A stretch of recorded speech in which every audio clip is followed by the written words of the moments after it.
così affezionato al proprio padrone da non rassegnarsi al distacco, al punto da scappare di casa per mettersi alla sua ricerca. È la storia di questo bellissimo esemplare di collie di 4 anni, di nome Eric. Qualche giorno fa, durante le feste di Natale, il suo padrone, l'architetto Flavio Franco, volto noto e stimato a Vittorio Veneto per aver firmato diversi progetti urbanistici e per essere stato consigliere comunale, viene a mancare l'affetto dei suoi cari dopo una malattia.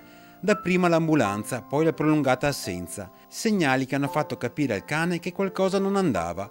Così Eric, il giorno di Capodanno, si è fatto largo scavandosi un passaggio nel giardino ed è scappato in cerca del suo Flavio. Allarmati, a loro volta i familiari dell'architetto si sono messi alla ricerca del cane e raccogliendo le segnalazioni di chi diceva di averlo avvistato in diversi punti della città, tracce che un po' alla volta hanno portato la figlia dell'architetto, Laura Franco, a ritrovarlo finalmente nei pressi dell'ospedale di Costa.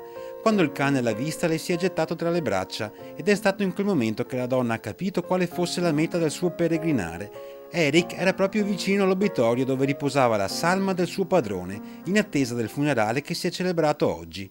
Una storia capace di commuovere non solo i familiari, ma che racconta di quanto forte e profondo possa essere il legame che unisce animali e uomini.